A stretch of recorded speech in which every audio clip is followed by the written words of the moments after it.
Right. Well, thank you so much to everyone for joining us today. My name is Jillian Morris. I am the founder and president of Sharks for Kids, and I am so excited to be hosting this particular webinar, and want to thank you so much all for joining us.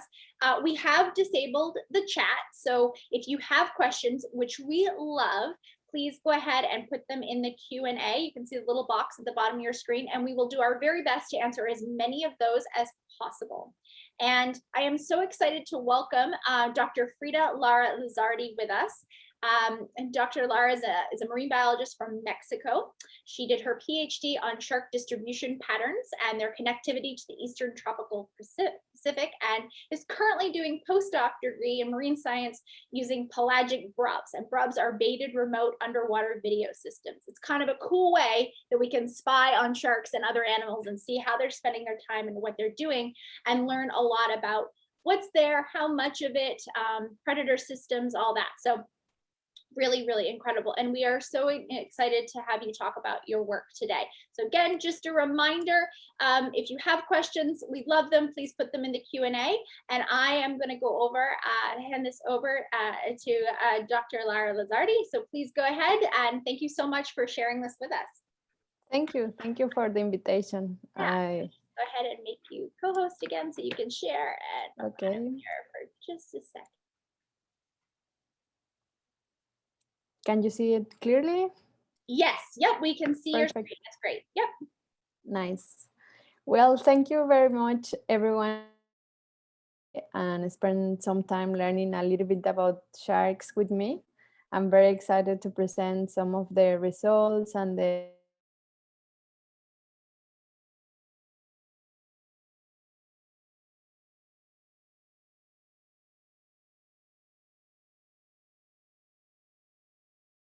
I think you froze.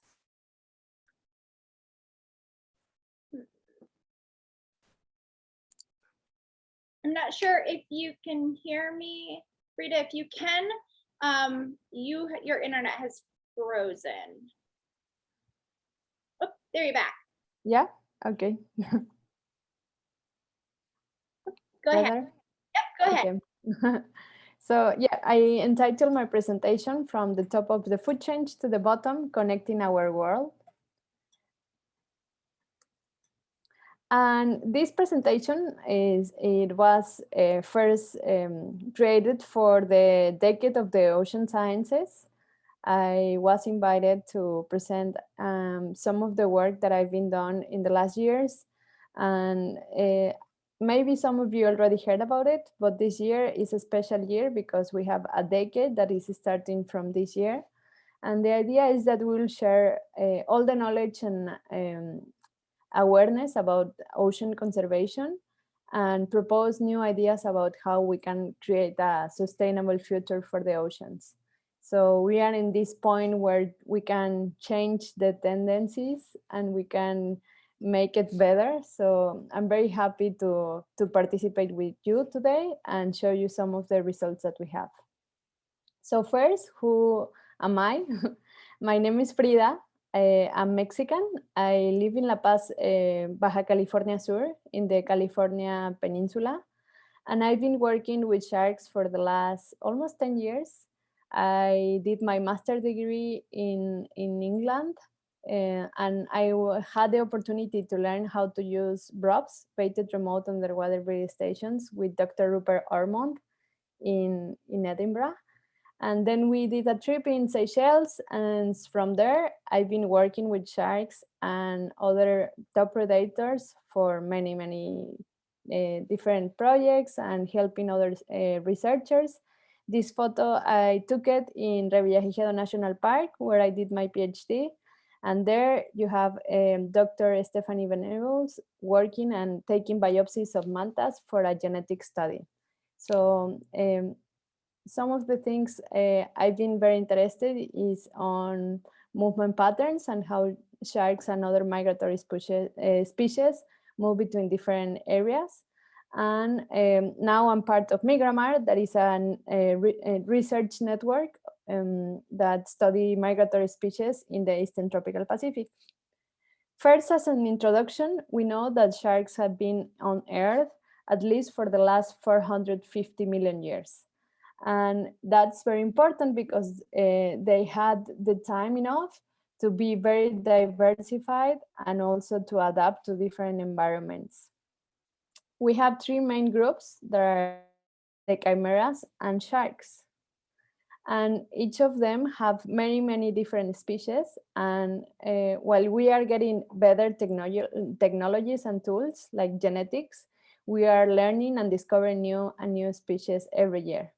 For example, now we know more than 500 species of sharks, 50 species of chimeras, and over 650 species of rays. And why they are so diverse? I answered this question explaining about the different adaptations that they have to the environment and the things that they do. For example, each shark has different adaptations for their food, for their prey. For example, the dentition of the wild sharks are adapted for feeding on sea lions, so they are very sharp and the jaws are very strong. While we have other species like whale sharks they have filter feeders, so they have filters in their gills and they can trap all the plankton. And we have other species like lemon sharks that they determine their movement patterns according to the places where they can find their prey. Another example of how diverse they are and how they are adapted to the environment are the reproduction. So we have different strategies between the different species. We have some species that are viviparous and others that are laying eggs. Most of the rays actually have a higher percentage of species that lay eggs, and sharks are more viviparous. They have a placenta or they can have a yolk, and then the shark get all the nutrients from the yolk, and then once it's developed enough, they are ready to go out and start hunting and preying their own, feeding by themselves, and they don't have parental care. So it's very interesting to see all these strategies. Where I am now, I'm in Baja. Some of you maybe know where we are, but we are in Mexico and we are in the California Peninsula. And I'm now in La Paz Bay. This is southern of the California Peninsula.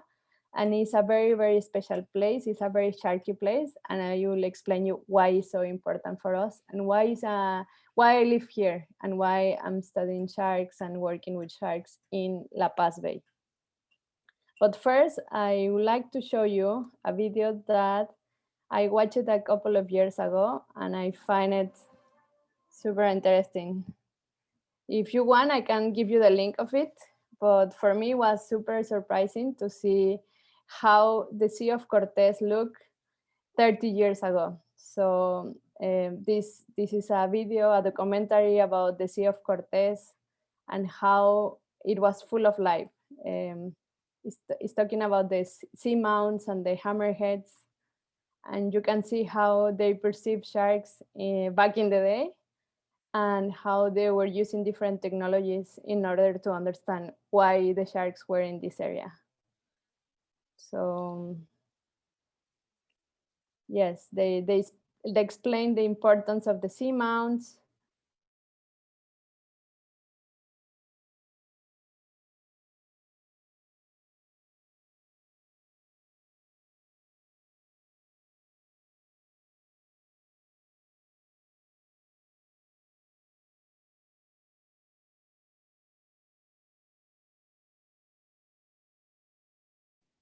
I think it's, yeah, it's frozen again. I think, yeah, trying to play the video might be. Okay. In this area, we have very important ecosystems. Can you hear me? I can hear you. It's still on the here in Baja back in 1983. So I don't know if you're trying to move ahead. Yeah. Yeah. It might be because if it's trying to play the video there we go. Okay. Yeah. Yeah, I think maybe the signal is not very, very strong. So maybe it's like a little bit delayed. Yeah, I get it. Being on an island, I get it. So now we see the little lemon shark. Yeah. Yeah. So in this area, we have a very specific ecosystems that are very important. So imagine that we are in a very desertic area. So for sharks, having mangroves are very, very important because it's where they can develop and they can have their juveniles. And these are called nursery areas because is where the sharks spend the first years of their lives. And here in La Paz Bay and in the peninsula, we have different mangroves, and it's a very critical environment that we have to protect. We also have seamounts, and there are some studies and research done in these seamounts. And Dr. Klimley, Dr. Hammerhead, found that these seamounts are critical for some species like hammerheads. So they use the magnetic fields between the seamounts and the islands, and they follow these paths every day to go and have and hunt, and then they come back to the seamounts to spend the day and then go out again every night. So this area is very, very interesting to see how the magnetic fields work, because these islands are very volcanic, so they have a high concentration.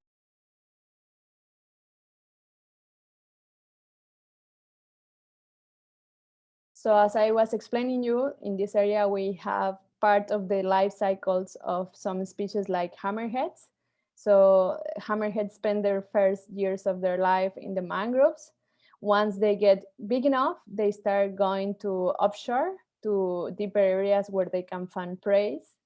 And then they go to seamounts where they also find mates. They form large schools of hammerheads. And once the females get pregnant, they go back to the mangroves and give birth. So it's very important to understand these life cycles, because if we don't protect each of the different places where these life cycles are happening, then we are not going to see the species being able to complete their life cycle. So that's why we are studying these different components. And maybe some of you already know that sharks have a very important ecological importance for the conservation of the ecosystems, because they are keeping the balance. They get rid of the invasive species or the virus or bacteria in the prey. So the animals that are sick, sharks can get rid of them, select them, and take them away. So the prey populations are healthy. And also the ecosystem itself is more resilient and is more productive, so it can stand more hurricanes or storms or other natural environment processes. So if we don't have sharks, then the tendency is that we are going to have a less productive environment. We are going to have more invasive species, and there is more chances of bacteria or virus to affect the whole ecosystem. So there are some publications that have found that since the 70s, the global abundance of sharks and rays have been declining almost to the 71% around the world. And this is probably because of the intense fishing, of the practices of finning, that is catching sharks to cut their fins and sell it to the Asian market. And sadly, I can tell you, Baja California Sur is not the exception. We can see the effect of this intense fishing or the different bad practices. So before, some fishing camps used to record species like the great hammerhead. And sadly, I can tell you, it's really hard to see a great hammerhead here. I've been here 7 years and I never had the chance. Probably there are a couple, but it's actually called locally extinct. So some of the species that before were recorded or some people have described before, they are not here anymore. And probably this is because of the habitat destruction. So developing new marinas or new hotels can also affect the critical habitats for the sharks, and also for the kind of fishing gear that we use. So for example, gill nets are very destructive. They don't select the animals that they want. They can also kill other species. So we have here an example of how they can also take some sea lions or other marine life that are not really commercially important for their reason. And also we know that these gillnets can, if there is a storm or something, they can get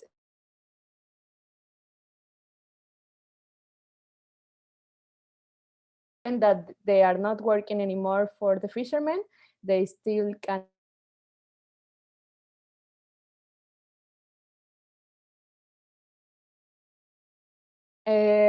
We have now other alternatives. So Mexico is one of the most important countries in terms of shark and ray ecotourism. We have one of the best places to see whale sharks around the world. We have La Paz Bay, where I am now, and we of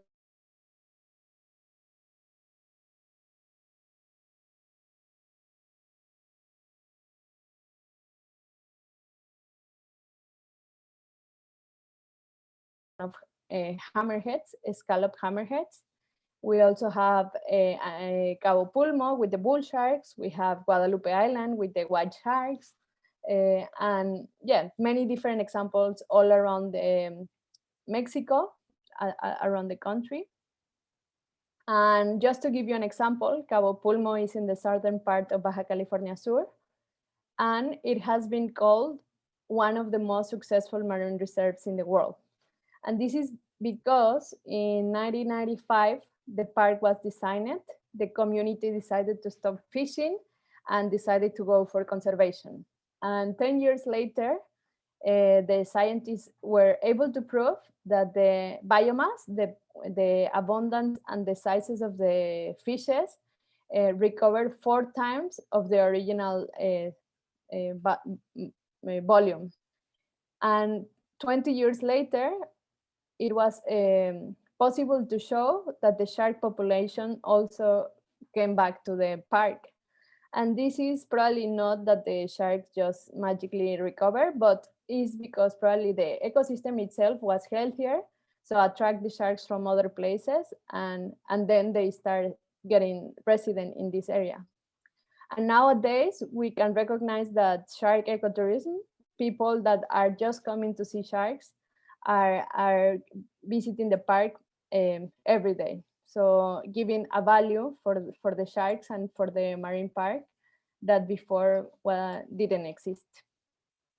Another example of how we can give a value for this conservation of the resources and the species is Revillagigedo National Park, where we found the mantas, the giant mantas, and according to a study, we can see that the value of diving with mantas in Revillagigedo was estimated to $14 million per year.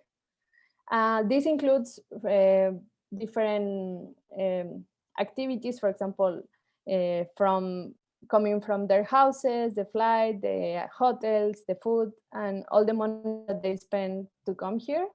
But it gives us an approximation of the value of the mantas. And this study was done a couple of years ago. And since then, we have more and more visitors. So probably this value has increased.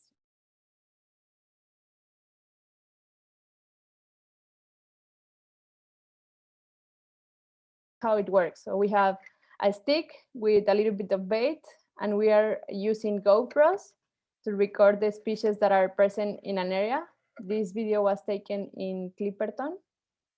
And we use this to describe the distribution patterns and the habitat use of sharks in an area.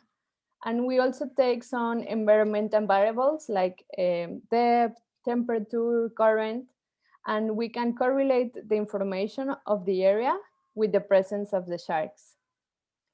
So as a summary, we found 9 different species of sharks using BRUVS. So we have white tip sharks, silver tips, Galapagos, silkies, black tips, tiger sharks, scallop hammerheads, duskies, and not very common species, white nose shark. So this technique allows us to see sharks that probably are difficult to find because they are not very used to see divers, but using the BRUVS was very useful to see species that are not very common. And as part of Migramar, we have been able to see the migratory species, how some of these giant mantas and sharks are traveling between different marine reserves. For example, there are some studies that have shown that sharks, hammerhead sharks, can travel from Galapagos to Cocos, and from Cocos to Malpelo, and from Malpelo back to Galapagos. So seeing all these movements between the different marine parks allow us to justify why we have to protect the areas that are between the different marine reserves. So now we are working on studying the migratory species, and working with the governments, we can justify why, if we protect these areas, we can also protect the resources and the species, because these species don't respect human boundaries. So it's very important that we work together, and we found all these different movement patterns in order to protect the populations. And yesterday, this is an update, Panama created the largest marine reserve in the area. They created and raised the protected marine waters to 30% of their national territory. So they created Cordillera de Coiba, that is the ridge that is from Coiba, the national park, all the way to the offshore area. And this will protect all the migratory species that are in the Eastern Tropical Pacific, that are in the area of the Eastern of the Panama waters. So for us, it's a very good news, because it shows us that providing all this information and working with the governments, we can create a change and we can protect oceanic species. So as a final message, we have two alternatives. We can keep getting sharks as a fishery, as a resource, but we have seen already the effects of that. They have a very low fecundity rate, and fishing has been impact their populations to 71% less than they used to be in the 70s. So we know it's not a very sustainable solution. Or we can go for other alternatives like shark ecotourism. So we are working on that, but we also recognize that interacting with sharks and mantas also need a lot of work in terms of the code of conduct and the capacity of divers that can be in a place without affecting the species. So we are working a lot on creating the code of conduct for interacting with sharks and mantas in different marine parks, so we don't affect the species. And these are some of the research institutes and universities that are in Baja California Sur, in La Paz, that you can contact, and you can work with them if you are interested. And that's it. Thank you very much for your attention. And I don't know if you have any question. I'm happy to answer.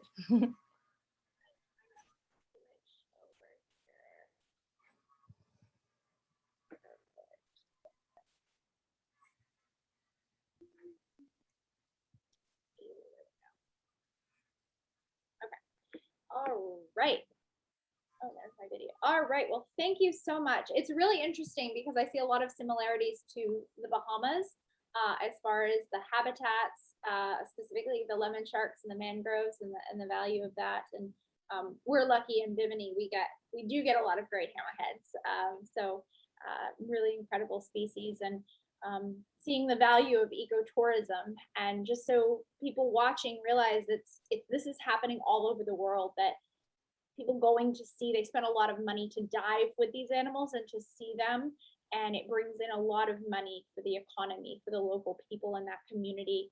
In the Bahamas, people come, they stay in hotels, Airbnb, they go to dinner, they eat at the restaurants, they book another tour. And in the Bahamas, it's nearly 114 million US dollars every year. Wow. Right, bring into communities. So this is really, really important. And in these areas, sharks and rays are worth far more alive than dead, through safe, responsible, respectful ecotourism. And so, yeah, it's amazing to see that this is happening.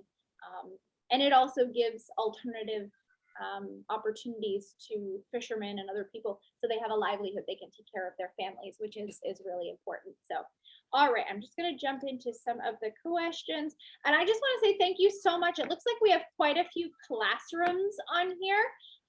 So yeah, we have Mr. I think somebody from Mr. Cooper's class. We have Lansdowne School. I saw another class. I can't see it, but thank you so much for the classrooms. We love seeing that. So hope you guys are enjoying.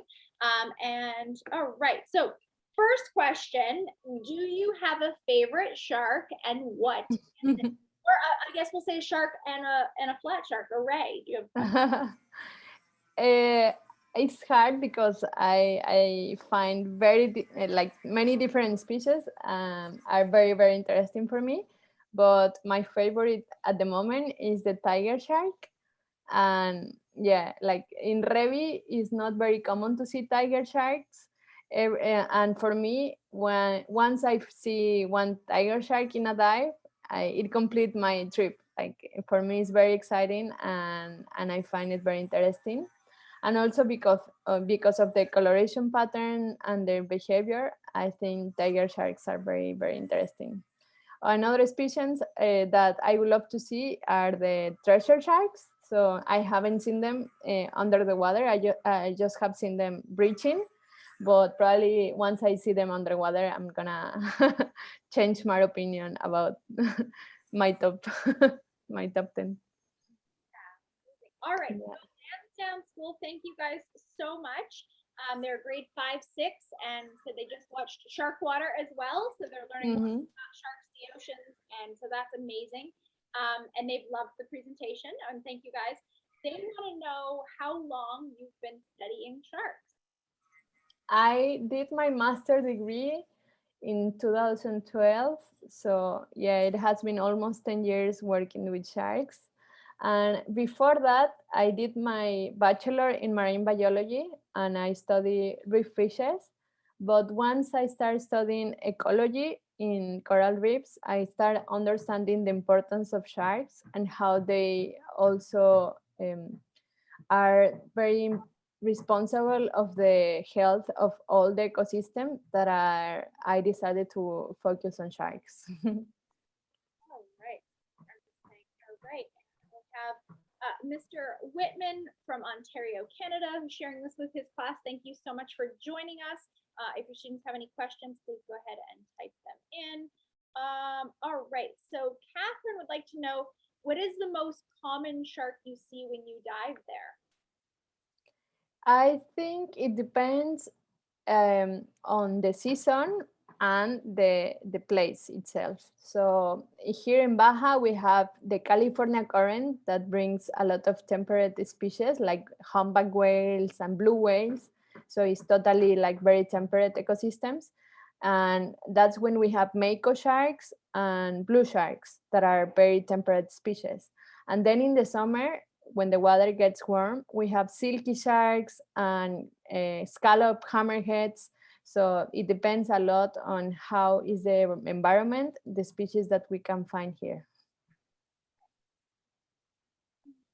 All right, so Leah, this is just kind of a fun question, but do you think there are many other types of sharks that have not been discovered yet? Yes, I think once we are getting deeper in the ocean and exploring different ecosystems that before we were not able to go, I'm very sure we are going to find different species since they are so diverse and they are so adapted to the environment.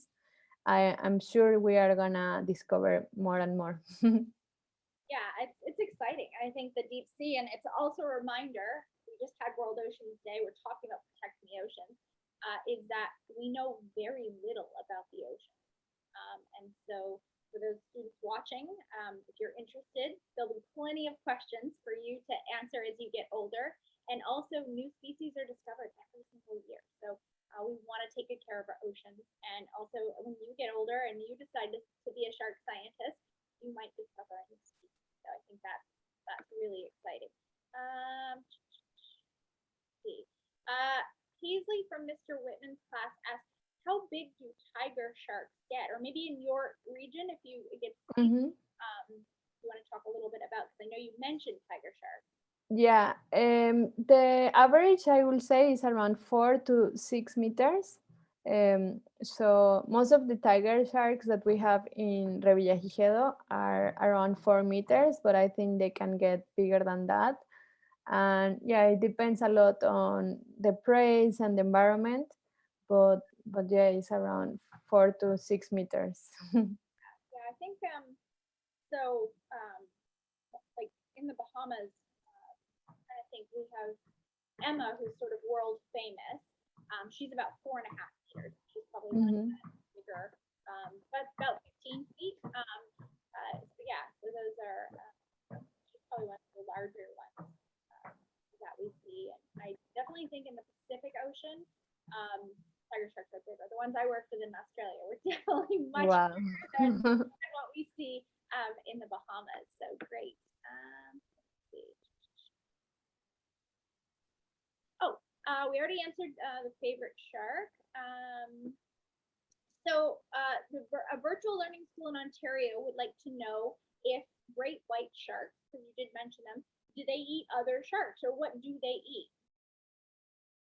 White sharks have a very complex life cycle, and they change their prey during their development.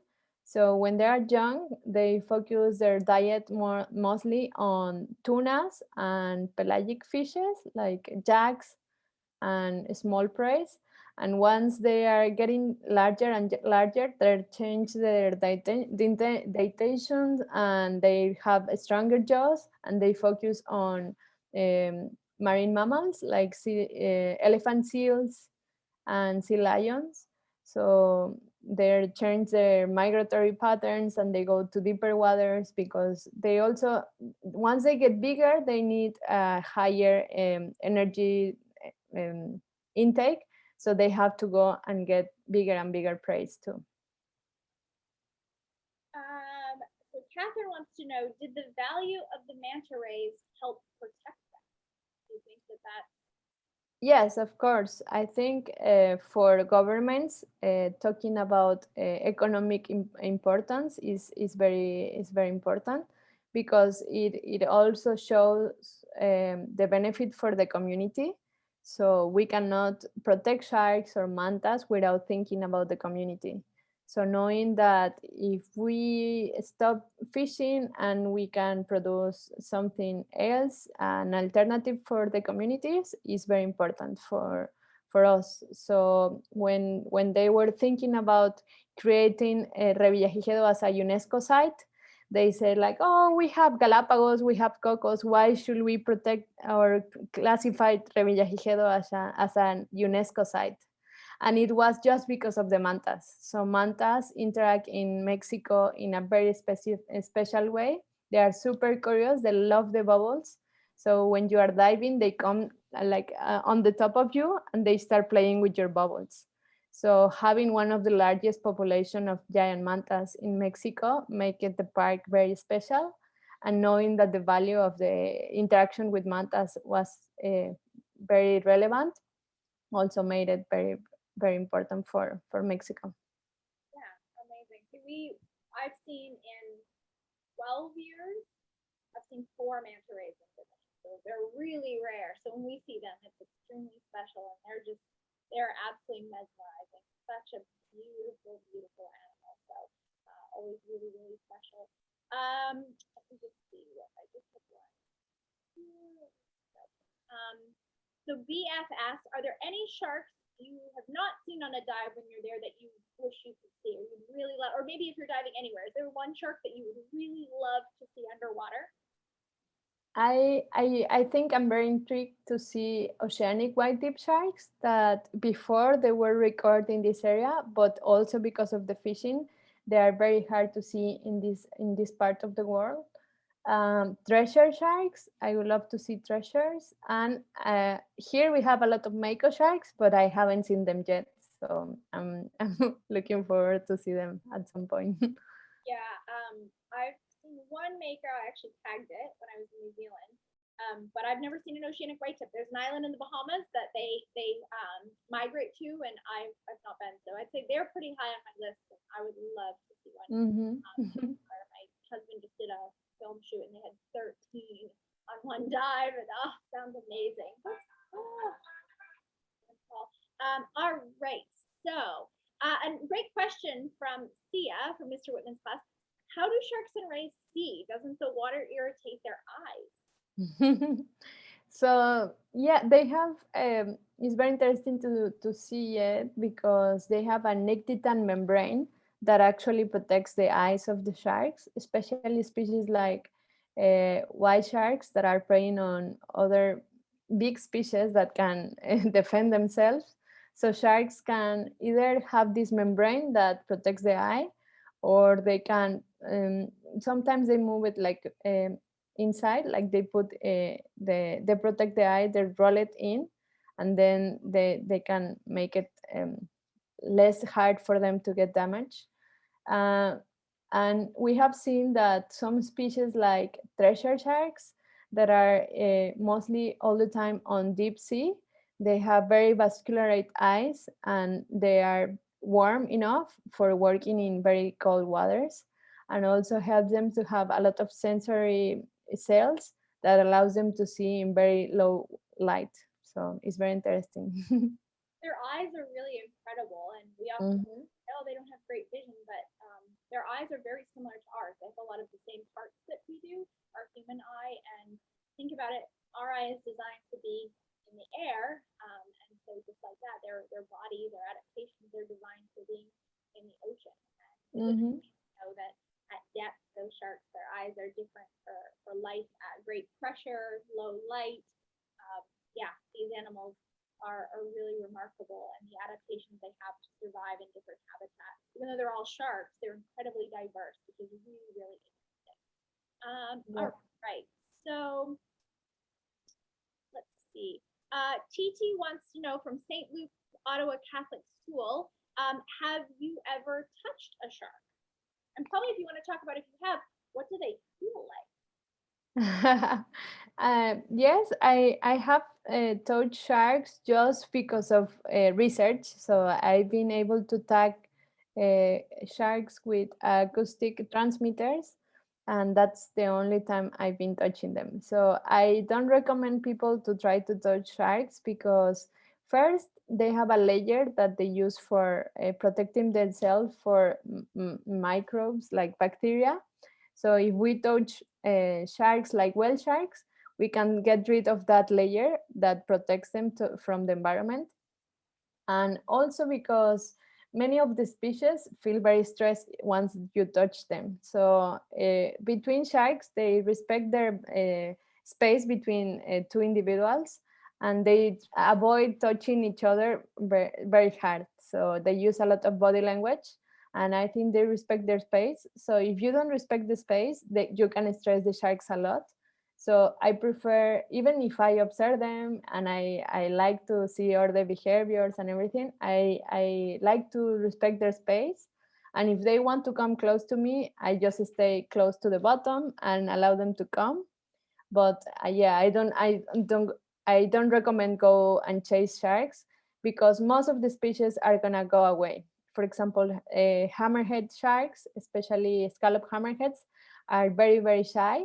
So even when you blow bubbles, they will go away. They don't like bubbles. They don't like having someone chasing them.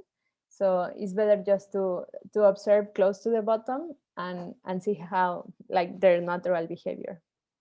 Yeah, same thing. Like you'll see people if they're working with shark tagging, collecting data, measuring them.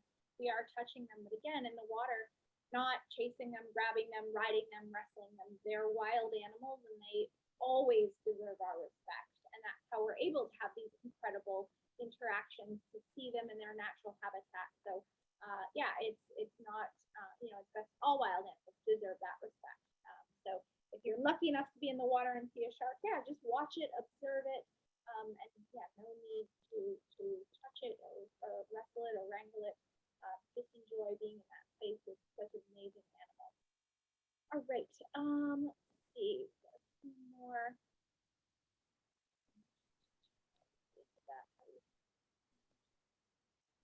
maybe talk about, this is kind of a fun one, which is probably a little bit, it depends on who you talk to, but what would you say was the most powerful shark? I guess it's kind of tricky because it depends on, are we talking about bite force, or I mean, they're all very, very strong, but what would you say maybe in your area would be like kind of what you think would be maybe the most powerful shark? We might have an internet.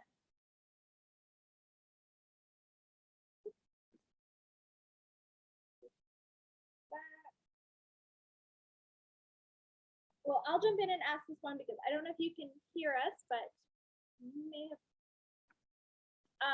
So it really depends. A lot of times people talk about power as far as bite force and the strength of the mouth, but you think of larger sharks might be, oops, there we go.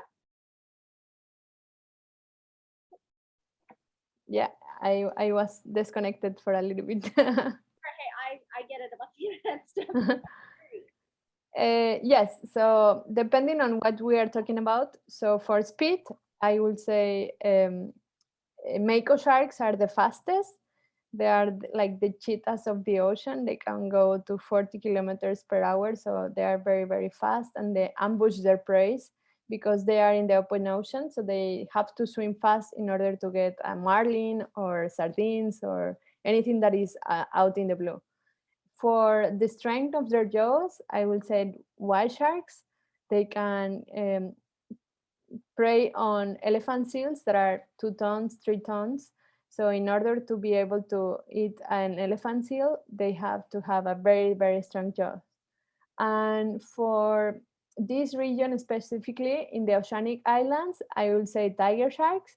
So they are very dominant in the oceanic islands in the Eastern Tropical Pacific, and they can eat sea turtles, dolphins, everything. So they are very generalist and they are adapted to eat almost everything. Yeah, really, really incredible. All right, so so you talked a little bit about, we have a general question, so how does stuff go extinct? But you mentioned a little bit about the great hammerheads being functionally like extinct in that area. Can you talk a little bit about specifically sharks? And I know you mentioned a little bit, just kind of remind people like why are certain species threatened? What is happening, to sharks maybe in that region specifically, or just in general? We just had World Oceans Day, so what's happening with sharks? Well, in this part of the world, we have some critical endangered species like scallop hammerhead that are very low rate. The fecundity is very low, and they are very slow raw animals. So in order to be reproductive, it has to spend maybe 6 to 7 years. So for them to recover a population is really, really slow. So having some gear like fishing that are not selective can affect the population a lot. So gill nets, for example, can kill some of the adult females, and in order to recover these females is gonna take a very long time and effort. So scallop hammerheads are one of the ones that we are very worried about. We have also giant mantas that are very, very slow growth species, and mantas and mobula rays that are also very common here. They have they give birth just one pup every 2 years, and in order to get mature, it can happen. It can be maybe 10 or 12 years.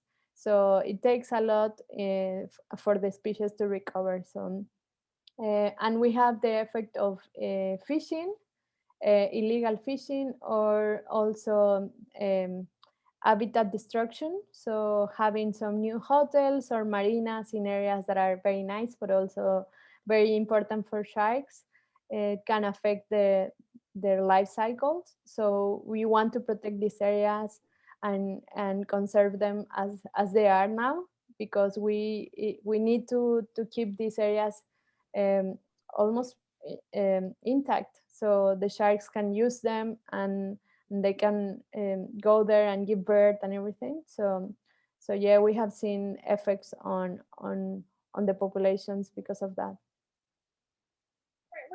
finish with one question we have a lot of students watching today. What is a piece of advice that you would give students if they're interested in kind of pursuing a career studying maybe sharks or just ocean animals in general? What's something that you would offer to them that they might find helpful? Yes, I think studying sharks is really, really interesting, but also takes a lot of effort and energy and discipline. So the working with sharks in the field is the last, like, is a bit of what you actually have to do.